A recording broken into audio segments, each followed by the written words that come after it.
رحم اللہ من قرأ الفاتحہ۔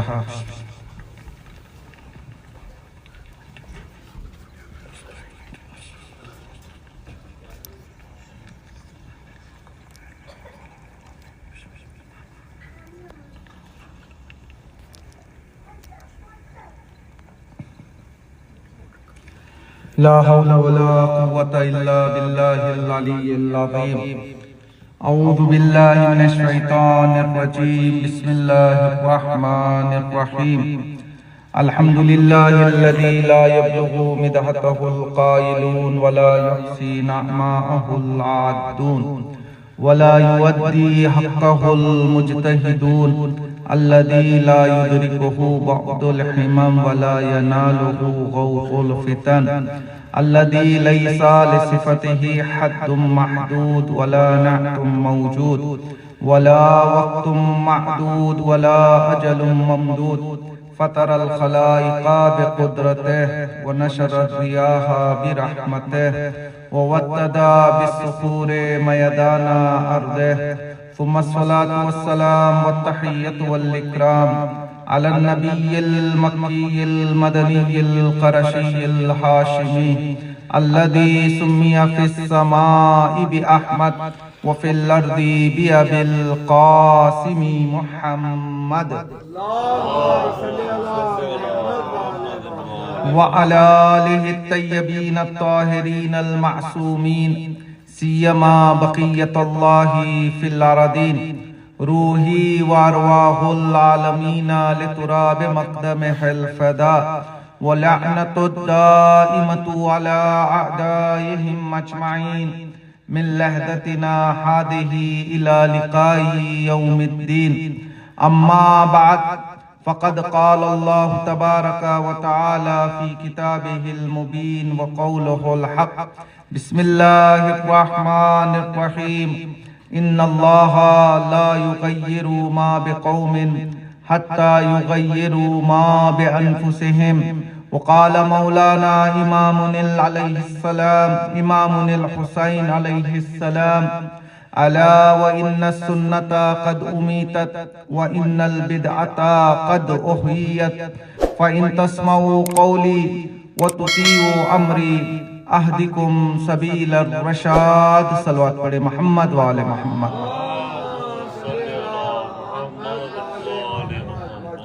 ماہ محرم الحرام کی 7ویں تاریخ ہے۔ مسلسل آپ کے سامنے پیغامات عاشوراء کے عنوان کے تحت معروضات پیش کرنے کی کوشش کی جا رہی ہے۔ اس سے پہلے والی مجالس میں ہم نے امام کے اس خط اور اس نامے کا تذکرہ کیا کہ جو آپ نے بصرہ کے لوگوں کے طرف بھیجا تھا، اور اس سے پہلے ہم نے امام کے اس خطبے کی طرف اشارہ کرنا چاہا جو امام حسین علیہ السلام نے مکہ معظمہ چھوڑتے وقت ارشاد فرمایا تھا، اور وہ خطبہ بھی آپ کے سامنے پیش کرنے کی کوشش کی جو ہے گئی، جس خطبے کو امام حسین علیہ السلام نے منزل ذو حسم میں بیان فرمایا تھا۔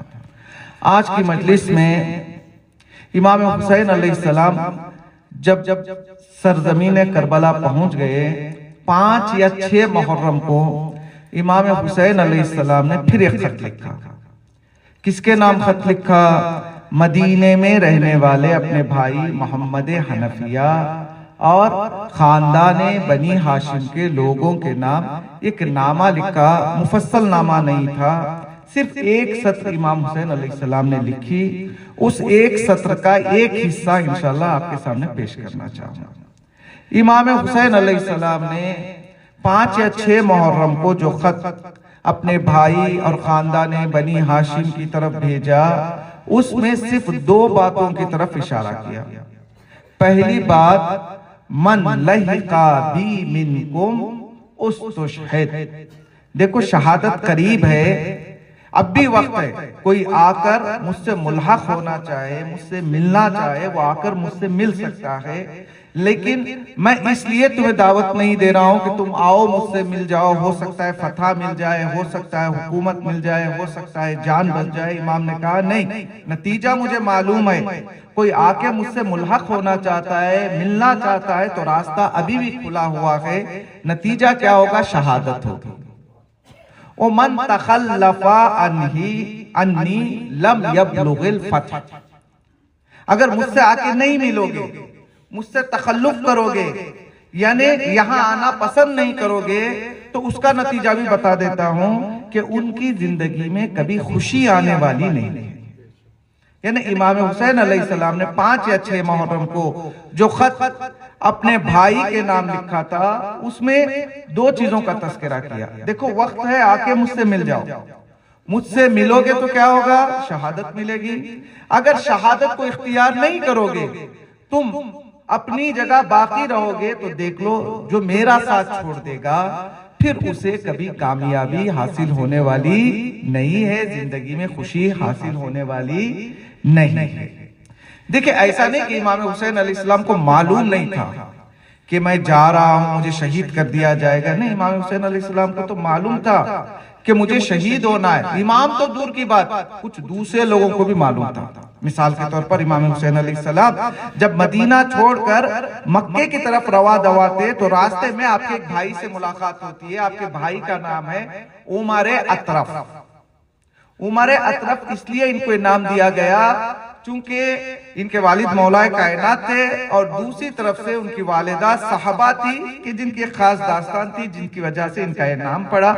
بہرحال اپنے بھائی سے ملاقات کی، اور جیسے عمر اطرف نے امام حسین علیہ السلام کو دیکھا، زار و خطار رونے لگے اور مولا سے کہنے لگے مولا آپ نہ جائیے۔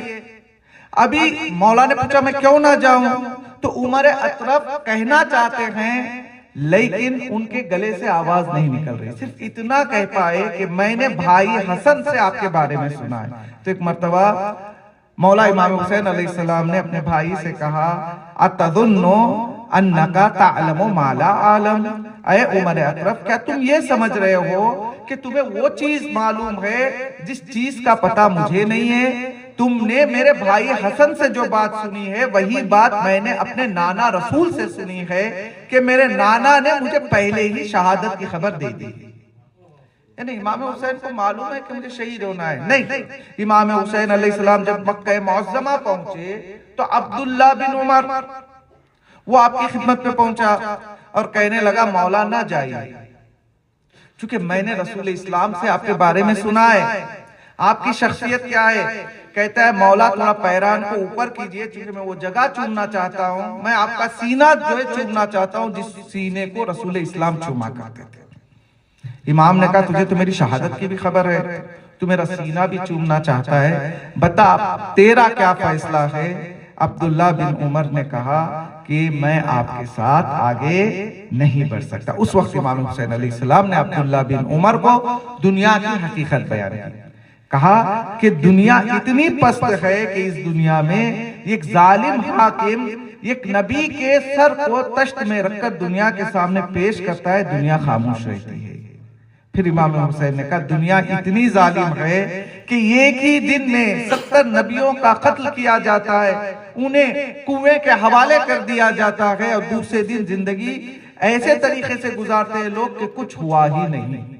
گویا امام حسین علیہ السلام حضرت یحییٰ کا تذکرہ کر کے اپنی شہادت کی خبر دے رہے تھے کہ دیکھو جس طرح سے وقت کے ظالم حاکم نے یحییٰ پیغمبر کے سر کو قلم کیا اور تشت میں پیش کیا، وہ دن دور نہیں ہے کہ آج کے وقت کا ظالم حاکم بھی میرے سر کو میرے تن سے جدا کرے گا اور تشت میں پیش کرے گا۔ اگر وقت کے ظالم نے 70 نبیوں کو شہید کیا تو وہ دن دور نہیں ہے کہ جہاں 72 افراد کو کربلا کے سرزمین میں شہید کیا جائے گا۔ یا جناب ام سلمہ آپ نے سنا ہے، جب امام حسین علیہ السلام نکل رہے تھے، 12 سنا ہے نا، کہا بیٹا نہ جائیے، کیوں نانی جان؟ کہا میں نے تمہارے جد سے سنا ہے کہ تم شہید ہو جاؤ گے، صرف میں نے تمہارے جد سے شہادت کی خبر نہیں سنی ہے، ایک جو شیشی نکالی، کہا کہ دیکھو اس شیشی میں وہ خاک ہے جس خاک پہ تمہارا لہو بہے گا، اور تمہارے جد نے کہا ہے کہ جس دن تمہاری شہادت ہوگی یہ مٹی سرخ رنگ میں یا خون میں تبدیل ہو جائے گی۔ امام حسین نے کہا نانی مجھے پتا ہے یہ شیشی بھی رکھیے، میں ایک دوسری شیشی بھی آپ کے حوالے کر رہا ہوں، اس میں بھی وہ خاک ہے کہ جس خاک پہ مجھے شہید کیا جائے گا۔ آپ دیکھتے رہیے جس وقت نانا کی دی ہوئی شیشی کے خاک کا رنگ سرخ رنگ میں تبدیل ہو جائے گا، اس شیشی کا رنگ بھی سرخ رنگ میں تبدیل ہو جائے گا۔ یعنی امام حسین علیہ السلام کو معلوم ہے کہ مجھے کب جو ہے شہادت نصیب ہوگی، کس سرزمین میں شہادت نصیب ہوگی۔ یہ ہم عام انسان ہیں کہ جنہیں اللہ سبحانہ وتعالیٰ نے صرف اتنا کہا ہے کل من علیہا فان، جو کچھ زمین پر ہے اسے کیا ہونا ہے؟ فنا ہونا ہے۔ یا صرف ہمارے موت کے بارے میں یہ کہا گیا ہے کل نفس ذائقۃ الموت، ہر نفس کو موت کا مزہ چکھنا ہے۔ لیکن کچھ لوگ ایسے ہیں کہ جنہیں پتہ چل جاتا ہے کہ کس وقت مجھے موت آنے والی۔ معصومین تو معصومین، انہیں تو پتہ ہی ہے، یہاں تک کہ کچھ علماء بھی ایسے ملتے ہیں جنہیں وقت سے پہلے پتہ چل جاتا ہے کہ کس وقت ہمارا انتقال ہونا چاہیے۔ مثال کے طور پر قم ایک مدرسہ ہے، مدرسہ حجتیہ، آپ نے سنا ہوگا نا۔ اس مدرسے کو بنانے والے آیت اللہ حجت، ان کے بارے میں ملتا ہے کہ انتقال سے 2-3 دن پہلے انہوں نے اپنے داماد آیت اللہ مرتضیٰ حائری کو اپنے گھر بلایا۔ بلانے کے بعد کہا کہ چہارشنبے کے دن انشاءاللہ میرا انتقال ہو جائے گا، میں چاہتا ہوں کہ جتنی امانتیں تمہارے حوالے کروں۔ مرجعیت کی جو مہر ہوتی ہے پہلے اسے توڑ دیا تاکہ آئندہ کوئی اس کا غلط استفادہ نہ کرے۔ جتنے رقومات شریعہ تھے، جو کچھ نامے تھے، رسالے تھے، پیسہ تھا، سب کچھ آیت اللہ مرتضیٰ حائری کے حوالے کیا۔ اس کے بعد کہا جاتا ہے کہ چہارشنبے کے دن انہوں نے آخری غذا کے طور پر خاک شفا کو لیا۔ خاک شفا کو اپنے زبان میں رکھتے ہوئے یہ جملہ ارشاد فرمایا پروردگارہ تو گواہ رہنا تیری اس دنیا سے میری آخری غذا خاک شفا۔ پھر آیت اللہ مرتضیٰ حائری کہتے ہیں کچھ ہی دیر بعد آپ اس دنیا سے چلے گئے۔ کچھ لوگوں کو پتا چلتا ہے کہ ہمیں کب جانا ہے، لیکن عام لوگوں کو اللہ نے بتایا ہے تمہیں آنا ہے، لیکن کب آنا ہے، کہاں آنا ہے، یہ نہیں بتایا۔ کوئی نہیں بتا سکتا کہ میری تاریخ وفات کیا ہے، اور کوئی نہیں کہہ سکتا کہ میں کس جگہ میں اس دنیا سے جاؤں گا۔ میں یہاں کا ہوں تو یہاں سے جاؤں گا، سفر میں ہوں تو سفر میں جاؤں گا، کوئی نہیں بتا سکتا۔ اللہ نے یہ کہا ہے تمہیں موت ضرور آئے گی، لیکن موت کیسے آئے گی، موت کہاں آئے گی، اور موت کس وقت آئے گی، ان 3 چیزوں میں 2 چیزوں کا جواب ہمارے پاس نہیں ہے۔ موت کا وقت معلوم نہیں، موت کی جگہ معلوم نہیں۔ ہاں انسان یہ ضرور طے کر سکتا ہے کہ موت کیسے آئے گی، کیسے اس دنیا سے جانا، یہ ہمارے اختیار میں۔ اچھا ہم کس جگہ میں دفن ہوں گے ہمیں معلوم نہیں، لیکن جگہ کو معلوم ہے کہ اس جگہ کون آ کر دفن ہونے والا ہے۔ اسی لیے جو ہے روایت میں ملتا ہے کہ قبر اپنے صاحب قبر کو ہر دن 5 آوازیں دیتی، 5 مرتبہ 5 آوازیں دیتی۔ انسان متوجہ نہیں ہوتا، مجھے معلوم نہیں میری قبر کہاں ہے، لیکن میری قبر ہر دن چیخ چیخ کر کہہ رہی ہے کہ تم میرے پاس آنے والے ہو، 5 چیزوں کو لے کر آؤ۔ قبر آواز دیتی ہے انا بیت الفقر فحملوا الی الکنز، دیکھو تم یہاں آؤ گے مجھے معلوم ہے، لیکن پہلے ہی میں بتا رہی ہوں یہ مالداری کا گھر نہیں ہے، یہاں آؤ گے تو غربت ہی غربت ہے۔ اگر تمہیں یہاں اچھے سے زندگی بسر کرنا ہے تو اپنے ساتھ خزانے کو لے کر آؤ۔ پوچھا گیا معصوم کو کون سا خزانہ ہے جو قبر میں ہمیں مالدار بناتا ہے، تو معصوم نے کہا کلمۃ لا الہ الا اللہ محمد الرسول اللہ علی ولی اللہ۔ صرف زبان سے نہیں، زندگی میں پریکٹیکل طور پر توحید ہو، پریکٹیکل طور پر نبوت ہو، اور پریکٹیکل طور پر ولایت ہو، یعنی علی کی ولایت بھی ہو اور علی کی ولایت پر زندگی بسر بھی ہو رہی ہو۔ پہلی آواز قبر دیتی ہے کہ دیکھو میں غربت کا گھر ہوں، میرے پاس آنا تو خزانے کو لے کر۔ دوسری آواز انا بیت الظلمہ فحملوا الی سراجا، دیکھو یہ جو ہے اندھیروں والا گھر ہے، تاریکی والا گھر ہے، تم اپنا چراغ خود ہی لے کر آنا۔ معصوم سے پوچھا گیا وہ کون سا چراغ ہے جو ہمیں قبر میں کام آئے گا؟ معصوم نے کہا وہ تمہاری نماز ہے، اگر نماز نہیں ہے تو پھر قبر میں اندھیرا ہی اندھیرا۔ امام نے جو ہے کہا کہ تیسری آواز جو خبر دیتی ہے انا بیت الوحشہ فحملوا الی انیسا. دیکھو یہ وحشت کا گھر ہے. یہاں کوئی تمہیں دوست جیسے دنیا میں دو چار لوگوں سے نہیں مل لیتے ہو تو تمہیں سکون نہیں ملتا، ایسا نہیں، تنہا رہنا ہے. اگر چاہتے ہو کہ یہاں تنہائی نہ رہے تو اپنے ساتھ دوست کو لے کر آؤ. پوچھا گیا مولا وہ کون سا دوست ہے جو ہمیں قبر میں کام آئے گا؟ کہا دنیا کے دوست کام نہیں آئیں گے، قرآن مجید کی تلاوت ہے جو تمہیں قبر میں دوستی کا کام دے گی. چوتھی آواز جو قبر دیتی ہے انا بیت التراب فحملوا الی فراشا. دنیا میں مٹی میں بیٹھنے کی عادت نہیں تھی، یہاں مٹی ہی مٹی ہے. اگر چاہتے ہو کہ مٹی پر نہ بیٹھو، فرش پر بیٹھو تو فرش بھی اپنے ساتھ لے کر آؤ. پوچھا گیا وہ کون سی چیز ہے جو ہمیں قبر میں فرش کا کام دے گی؟ تو امام نے فرمایا وہ عمل صالح ہے. سب کچھ مٹ جائے گا انسان، لیکن ایک چیز جو باقی رہے گی وہ انسان کے گڈ ڈیڈز، گڈ ایکشنز، اعمال صالحہ جو انسان نے اس دنیا میں انجام دیے. پھر پانچویں آواز جو خبر دیتی ہے انا بیت الحیتان فحملوا الی التریاق. دیکھو کیڑے مکوڑے جانوروں کا گھر ہے، یہاں تمہیں اذیت ملے گی. اگر چاہتے ہو دنیا میں اگر گھر میں کیڑے مکوڑے آ جائے تو کیا کرتے ہو تم؟ پیسن لاتے ہو نا. تو اللہ نے کہا کہ اگر یہاں کیڑے مکوڑوں سے بچنا ہے تو اپنے ساتھ پائزن بھی لے کر آؤ. پوچھا گیا پائزن کیا ہے؟ وہ تریاق کیا ہے؟ وہ دوائی کیا ہے جو کیڑے مکوڑوں کو مارے گی؟ کہا وہ صدقہ ہے. اسی لیے میں نے کل یا پرسوں کہا تھا صدقہ اگر انسان 1 پیسہ دیتا ہے تو اس کے 10 برابر ثواب اللہ سبحانہ و تعالیٰ دیتا ہے. اور انہی 10 برابر ثوابوں میں ایک ثواب یہ ہے کہ قبر میں جو یہ کہا جاتا ہے نا سانپ ہوں گے، بچھو ہوں گے، سنا ہے نا آپ نے، ان ساری چیزوں سے اگر کوئی چیز حفاظت کرتی ہے تو وہ انسان کا اپنی زندگی میں دیا ہوا صدقہ ہے. مجھے یہاں پر ہندوستان کے ایک مشہور عالم دین علامہ جوادی، آپ نے نام سنا ہوگا، نذیر شاہ حیدر جوادی، ان کا ایک جملہ یاد آ رہا ہے. وہ اپنی مجالس میں کہا کرتے تھے کہ اللہ نے 2 چیزوں کا حکم دیا ہے. ٹھیک ہے، ایک ہوتا ہے امور کو چلانے کے لیے چندہ دینا، ڈونیشن دینا، جیسے آپ لوگ بھی یہاں دے رہے ہوں گے. ایک ہوتا ہے صدقہ دینا، کسی کی مدد کرنے کے لیے. ٹھیک ہے، یہاں پر علامہ جو ہے کہا کرتے تھے اللہ نے 2 چیزوں کو 2 طریقے سے دینے کا حکم دیا ہے. اللہ نے کہا چندہ دکھا کر دو، صدقہ چھپا کر دو.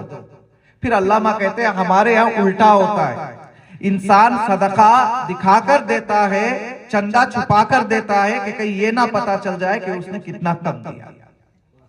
ٹھیک ہے، نہیں، صدقہ دو تو ایک ہاتھ سے دو تو دوسرے ہاتھ کو پتا بھی نہیں چلتا. اور روایات میں یہ بھی ہے کہ صدقہ آپ کے ہاتھ سے نکلتا ہے اس سے پہلے کہ مستحق کے ہاتھ میں پہنچے، پروردگار کے ہاتھ میں پہنچتا ہے، پھر وہ مستحق کے ہاتھ میں پہنچتا ہے. اگر قبر میں کیڑے مکوڑوں سے آزادی چاہتے ہو تو ایک ہی کام کرو، تم دنیا میں صدقہ دو. خبر کو معلوم ہے وہ ہمیں 5 آوازیں دے رہی ہے، لیکن ہمیں معلوم نہیں. اچھا موت کیسے آئے گی یہ بھی معلوم ہے. میں نے اس دن انار کی مثال کے ذریعے سمجھانے کی کوشش کی تھی. کیسے آئے گی معلوم نہیں. ہم سوچ رہے ہیں کہ انار اچھا ہے، جب ٹوٹے گا تو پتا چلے گا کہ اندر اچھا ہے یا خراب ہے.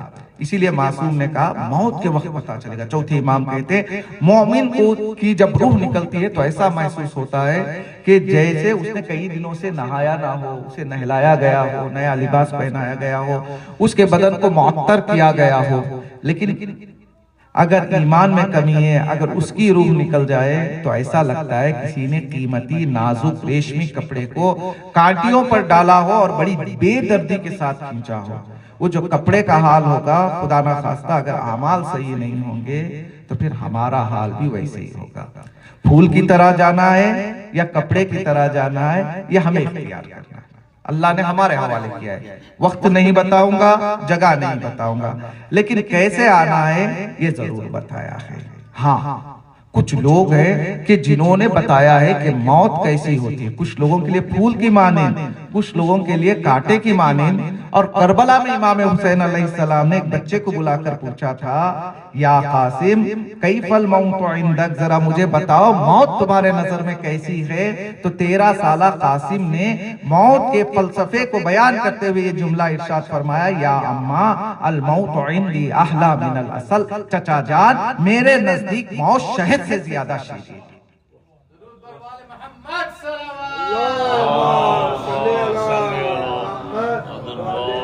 اب ذہن میں یہ سوال پیدا ہوتا ہے، 13 سالہ بچہ موت کی فلسفی بیان کر رہا ہے کہ موت میرے نظر میں شہد سے زیادہ شیرین ہے۔ کربلا میں دوسرے لوگ بھی تو تھے، جناب علی اکبر تھے، جناب عباس تھے، جناب اون و محمد تھے، بڑے بڑے صحابہ تھے امام کے، سب کو چھوڑ کر امام حسین علیہ السلام نے ایک 13 سالہ بچے ہی سے کیوں پوچھا کہ بیٹا بتاؤ موت کا ذائقہ کیسے ہوتا ہے؟ دیکھیے امام حسین علیہ السلام میدان کربلا میں امام حسن علیہ السلام کی شخصیت پر لگے ہوئے ایک داغ کو مٹانا چاہتے تھے۔ بنی امیہ نے اس بات کو مشہور کر دیا تھا کہ امام حسن علیہ السلام بزدل تھے، اور بزدلی کی حالت میں انہوں نے صلح کو قبول کر لیا تھا۔ امام حسین علیہ السلام قاسم سے موت کا ذائقہ طلب نہیں کر رہے ہیں، بلکہ فوج اشقیاء کو ایک پیغام دے رہے ہیں کہ دیکھو قاسم اگر بزدل باپ کا بیٹا ہوتا تو موت کو کبھی شہد سے شیرین نہ بتاتا۔ یہ قاسم کا موت کو شہد سے شیریں بتانا یہ بتا رہا ہے کہ کوئی شجاع باپ کا بیٹا ہے جو موت کو اس نظریے سے دیکھ رہا ہے۔ دوسرا سوال بھی ذہن میں آتا ہے، مولا امام حسین علیہ السلام اگر پوچھنا تھا تو آپ مدینے سے پوچھتے ہوئے نکلتے، مکہ میں 4 مہینہ 5 دن تھے وہاں پوچھ لیتے، راستے میں 30 منزلیں تھی اور کئی جگہ آپ نے قیام کیا وہاں پر پوچھ لیتے۔ نہیں، اگر کربلا ہی میں پوچھنا تھا 2 محرم کو پوچھ لیتے، 4 محرم کو پوچھ لیتے، 7 محرم کو پانی بند ہو گیا 7 محرم کو پوچھ لیتے، 9 محرم کو۔ آپ نے عاشور کے دن جب جنگ شروع ہو گئی، بھتیجا اجازت لینے کے لیے آیا ہے، اس وقت آپ کیوں پوچھ رہے ہیں؟ کہ دیکھیں امام حسین علیہ السلام ہو سکتا ہے ہمیں جواب دے، اگر میں پہلے قاسم سے موت کا ذائقہ پوچھتا تو ہو سکتا ہے کوئی مورخ تحریر کرتا، چھوٹا بچہ تھا اسے موت کا کیا پتا، جوش میں کہہ دیا ہوگا۔ اب جبکہ قاسم نے جنگ بھی دیکھ لی ہے، تیروں کو بھی دیکھ لیا ہے، نیزوں کو بھی دیکھ لیا ہے، بہتے ہوئے لہو کو بھی دیکھ لیا ہے، اتنی ساری چیزیں دیکھنے کے بعد میں قاسم سے سوال کروں گا کہ موت کیسی ہے؟ قاسم جواب دیں گے موت شہد سے زیادہ شیرین ہے، تو دنیا کو پیغام مل جائے گا۔ دیکھو جنگ دیکھنے کے بعد اگر بزدل باپ کا بیٹا ہوتا تو خیموں کی پشت میں جا کر پناہ لے لیتا، چچا کی آنکھوں میں آنکھیں ڈال کر موت کو شہد سے زیادہ شیرین نہ بناتا۔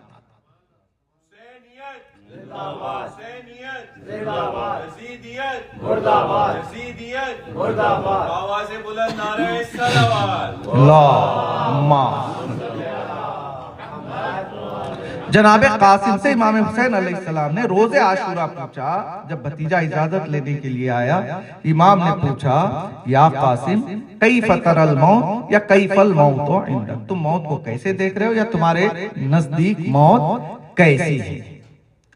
اب جناب قاسم نے کیا جواب دیا؟ یا اماں الموت عندی احلی من العسل، چچا جان میرے نظر میں موت کیسی ہے؟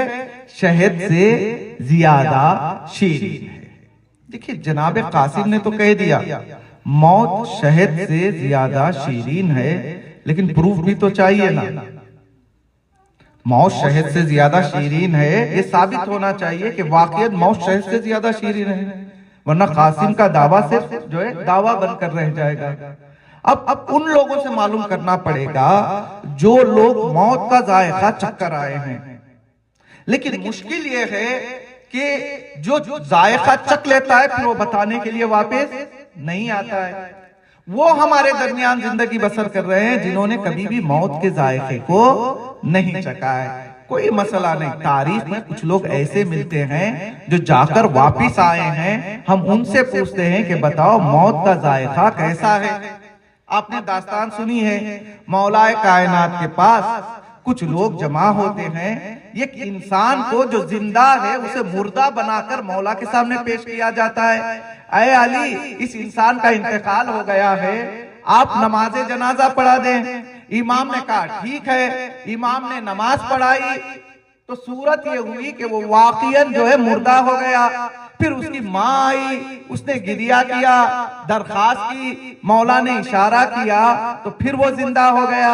اب جب یہ زندہ ہو گیا, میں عالم تصورات میں اس کے پاس جاؤں گا, پوچھوں گا تو تو جا کر آیا ہے, اب تو ہمیں بتا دے موت کا ذائقہ کیسے ہوتا ہے. وہ شخص کہے گا میں جا کے ضرور آیا ہوں, لیکن موت کا ذائقہ میں بھی نہیں بتا سکتا. میں کہوں گا اگر تم موت کا ذائقہ نہیں بتا سکتا تو پھر گیا کیوں؟ اگر گیا تھا تو آیا کیوں؟ وہ کہے گا موت کا ذائقہ وہ بتاتے ہیں جو راہ شہادت پر چلتے ہیں. میں تو راہ سیاست میں مارا گیا تھا. جو راہ سیاست میں مارے جاتے ہیں وہ موت کا ذائقہ نہیں بتا پائیں گے, جو راہ شہادت میں مارے جاتے ہیں. اچھا, جب تو موت کا ذائقہ نہیں بتا سکتا تو پھر جانے کا کیا فائدہ, تیرے آنے کا کیا فائدہ؟ وہ کہے گا میں ضرور موت کا ذائقہ نہیں بتا سکتا, لیکن جانے آنے سے مجھے ایک فائدہ ہوا ہے. مجھے یہ پتا چل گیا ہے زندگی اور موت کچھ ہے وہ نہیں. علی تکبیر پڑے تو زندگی موت میں بدل جائے. علی اگر ٹھوکر مارے تو موت زندگی کا لباس پہن لے. اب اس نے تو نہیں بتایا, اسے یہ پتا چل گیا کہ علی پاورفل ہے, لیکن موت کا ذائقہ تو نہیں بتایا. کیسے پتا چلے گا؟ جو گئے وہاں سے آئے انہوں نے بھی ہمیں موت کا ذائقہ نہیں بتایا. تو کیا اس کا مطلب یہ ہے کہ یہ جو حضرت قاسم کا جملہ ہے یا اما الموت عندی احلی من الاصل, کیا یہ ہمیشہ کے لیے تشنہ تفسیر رہ جائے گا؟ کیا کوئی آ کر اس کی تفسیر بیان نہیں کرے گا؟ نہیں عزیزوں, کربلا ہی میں اس کی تفسیر آپ کو ملے گی. دیکھیں کبھی کبھی کیا ہوتا ہے, میں کچھ بولوں, الفاظ کی تفسیر ایکشن سے کی جاتی ہے. میں کچھ بولوں, آپ جو ہے اشاروں کے ذریعے سمجھا سکتے ہیں کہ میں کیا بول رہا ہوں. کبھی کبھی الٹا ہوتا ہے, کوئی اشاروں کی زبان بولتا ہے, ہم اسے زبان کے ذریعے سے سمجھاتے ہیں.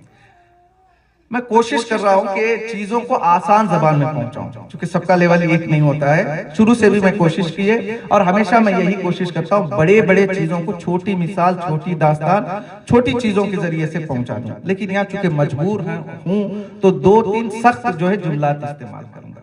دیکھیں ہوتا تو یہ ہے کہ کبھی تکلم کی تفسیر تبسم سے ہوتی ہوئی ہم نے دنیا میں نہیں دیکھی. ہمیشہ تبسم کی تفسیر تکلم سے ہوتی ہوئی دیکھی. کیسے تبسم کی تفسیر؟ دیکھیں کسی نے مسکرایا تو مسکراہٹ کے اوپر بہت ساری کتابیں لکھ دی گئی, بہت سارے جو ہے ساری ناولز میں یہ تشریح دی گئی کہ کسی کے مسکرانے کے کیا کیا فوائد ہوئی, کسی کے مسکرانے سے زندگی میں کیا کیا ہو گیا, کسی کی مسکراہٹوں پر اشعار لکھے گئے. یعنی ہمیشہ جو ایکشنز ہوتے ہیں, جو تبسم ایک ایکشن ہے نا, جو ایکشنز ہوتے ہیں ان کی تفسیر تکلم سے کی گئی ہے. ایسا بہت کم ہوا ہے کہ تکلم کی تفسیر ایکشن سے یا تبسم سے کی گئی ہو. صرف کربلا میں ہمیں یہ ملتا ہے کہ جناب قاسم نے چچا کے سامنے یہ دعویٰ کیا تھا کہ اے چچا میرے نظر میں موت شہد سے زیادہ شیرین ہے. اس تکلم کی تفسیر حضرت علی اصغر نے تبسم سے پیش کی ہے. تیر کھانے کے بعد اگر موت کڑوی ہوتی تو اصغر کو رونا چاہیے تھا. اصغر تیر کھا کر رو نہیں رہے ہیں, مسکرا رہے ہیں, مسکرا بھی نہیں رہے ہیں, بلکہ قاسم کے جملے کی تصدیق کر رہے ہیں کہ دنیا دیکھ لے میرے بھائی نے جو کہا تھا موت شہد سے زیادہ شیرین ہوتی ہے, واقعاً موت شہد سے زیادہ شیرین ہے. اگر موت کڑوی ہوتی تو اصغر تیر کھا کر رونے لگتا. اصغر کا مسکرانا بتا رہا ہے کہ موت شہد سے زیادہ شیرین.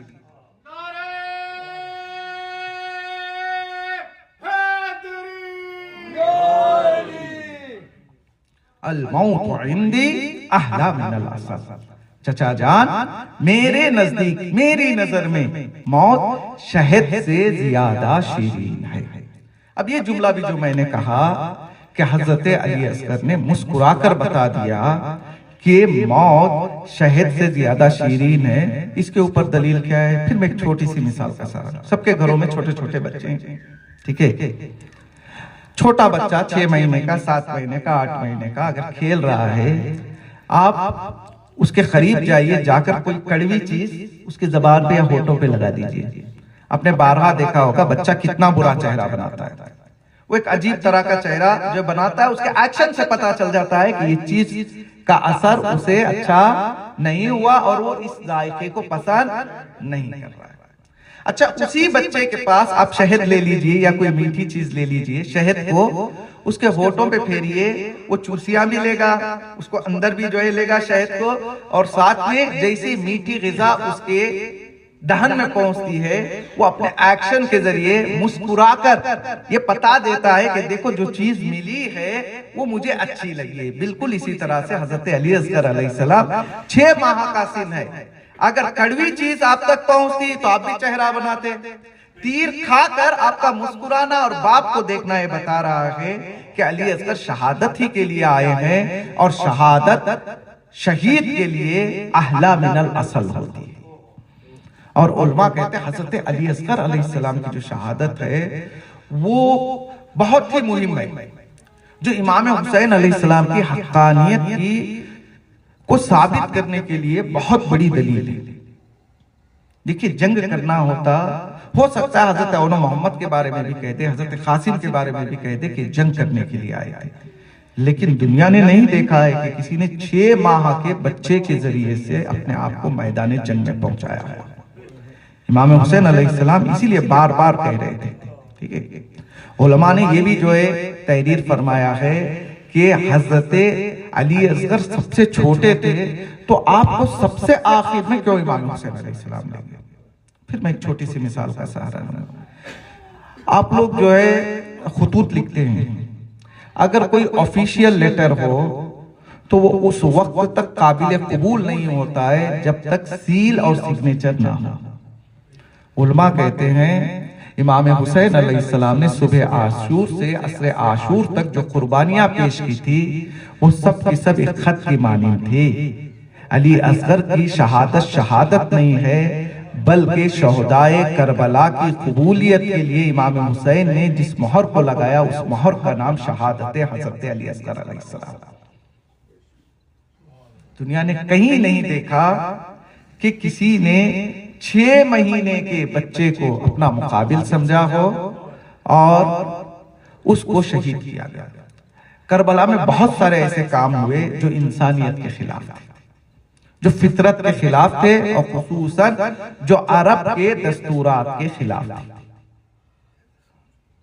چچا نے پوچھا، یا قاسم کیف الموت عندک، موت تمہارے نظر میں کیسی ہے؟ بھتیجے نے جواب دیا، یا اما الموت عندی احلی من العسل، چچا جان میرے نظر میں موت شہد سے زیادہ شیرین ہے۔ کیوں شہد سے زیادہ شیرین ہے؟ چونکہ حضرت قاسم کی زندگی کی تمنا ہی یہی ہے کہ وہ وقت آئے کہ جس وقت میں اپنے بابا کی وصیت پر عمل کر سکوں۔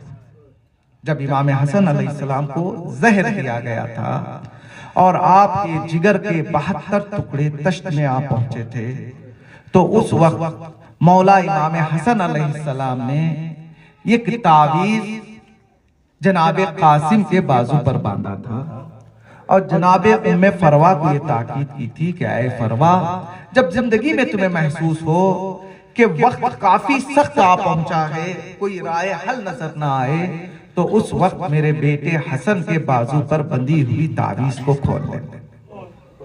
لو آزاداروں، ادھر مولا امام حسن علیہ السلام اس دنیا سے چلے گئے، ایک بیوہ ماں اپنے بچے کی پرورش کر رہی ہے۔ آپ نے دیکھا ہوگا جس کے باپ زندہ ہے اس بچے کی تربیت اور پرورش میں، اور جس کا باپ نہیں ہے، جو یتیم بچہ ہوتا ہے، اس کی پرورش میں کافی فرق ہوتا ہے۔ ایک بیوہ اپنے اکلوتے بیٹے کو اگر پرورش دے رہی ہے تو صرف بچے کو پرورش نہیں دیتی ہے بلکہ ساتھ ساتھ اس کے دل میں بہت سارے ارمان بھی پرورش پاتے ہیں۔ فروا قاسم کی تربیت کر رہی ہے، قاسم کی عمر 13 سال کی ہے۔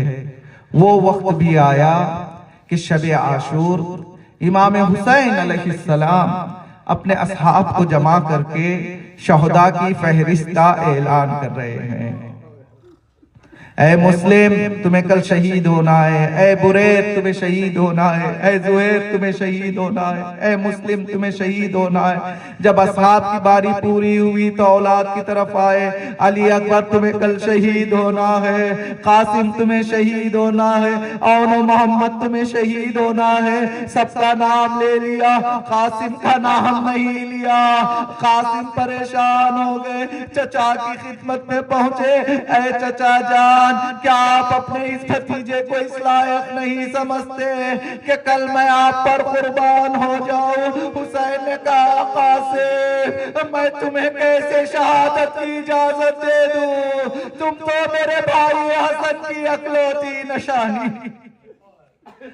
قاسم تھوڑی دیر کے بعد پھر پہنچے، چچا بھتیجے کو جنگ کی اجازت دے دے۔ مولا نے کہا قاسم میں تمہیں جنگ کی اجازت کیسے دے دوں؟ جب بھی میں بھائی کی زیارت کا مشتاق ہوتا تمہیں دیکھ لیتا۔ قاسم نے جب دیکھا کہ مولا اجازت نہیں دے رہے ہیں، ماں کے خیمے میں پہنچ گئے، افسوس ظاہر کرتے ہوئے بیٹھ گئے۔ ماں نے کہا قاسم کیا ہوا؟ کہا اماں جان جب بھی اجازت طلب کرنے کے لیے جاتا ہوں چچا مجھے واپس کر دیتے ہیں۔ فروا نے کہا کوئی مسئلہ نہیں بیٹا۔ فروا نے تعویذ کو کھولا، شہزادی زینب کے قریب پہنچی، کہا شہزادی ذرا اس بھتیجے کو اپنی بھائی کی تعویذ کو لے کر مولا حسین کے پاس چلے جائیے۔ لہذا دارو جیسے ہی مولا حسین نے اپنے بھائی کی تحریر کو دیکھا، آنکھ سے آنکھیں آنسو جاری ہوئے، زبان سے کہنے لگے انا للہ و انا الیہ راجعون۔ چچا اور بھتیجے ایک دوسرے کو گلے لگاتے ہیں، اتنا گریا کرتے ہیں، دونوں پر خشداری ہو جاتا ہے۔ اب مجھے معلوم نہیں مولا حسین کو کربلا کے صحرا میں زینب نے کیسے ہوش میں لایا ہوگا۔ لو آزادارو قاسم کو آمادہ کیا گیا، آپ کے باپ کا لباس پہنایا گیا، باپ کا امامہ باندھا گیا، باپ کی تلوار دی گئی۔ قاسم جب تیار ہو کر جنگ کرنے کے لیے باہر نکل رہے تھے، مولا نے قاسم کو اپنے قریب بلایا۔ بلانے کے بعد قاسم کے گریبان کو چاک کر دیا۔ میں کہوں گا مولا آپ نے چاک کیوں کر دیا؟ عزادارو عربوں کا دستور تھا اگر کسی کا گریبان چاک ہے اس کا مطلب یہ ہے کہ وہ بچہ یتیم ہے اور یتیم پر کوئی حملہ نہیں کرتا ہے۔ حسین نے سوچا شاید فوج اشقیا کو رحم آ جائے، قاسم کو یتیم سمجھ کے چھوڑ دے۔ میں کہوں گا فوج اشقیا اتنی سخت دل ہے، ارے یتیمی تو دور کی بات۔ قاسم کی شجاعت کو جب دیکھا کہ وہ ہر پہلوان کو قتل کر رہے ہیں، عمر صاحب نے کہا حسن کا بیٹا ہے، چاروں طرف سے حملہ ہوا، قاسم گھوڑے پر سبر لا سکے، زمین پہ آتے آتے مولا کو آواز دی۔ حسین نے جب اپنے بھتیجے کی آواز کو سنا تیزی سے میدان کی طرف بڑھے۔ اے ظالموں تم نے قاسم پر حملہ کیا، تم نے حسن کی نشانی پر حملہ کیا۔ حسین کی شجاعت کو دیکھتے ہوئے فوج اشقیا بھاگنے لگی، ادھر کے گھوڑے ادھر ہوئے، ادھر کے گھوڑے ادھر ہوئے۔ قاسم کی لاش گھوڑوں میں پامال ہو گئی۔ حسین جب لاش پر پہنچے لاش تو نظر نہیں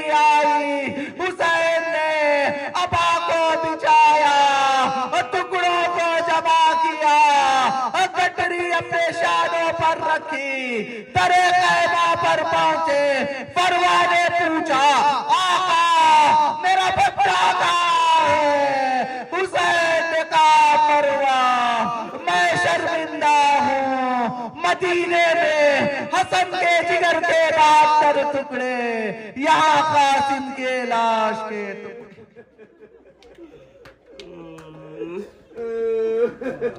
الا لعنت اللہ علی القوم الظالمین سيعلم الذين ظلموا أي منقلب ينقلبون ربنا تقبل منا إنك أنت السميع العليم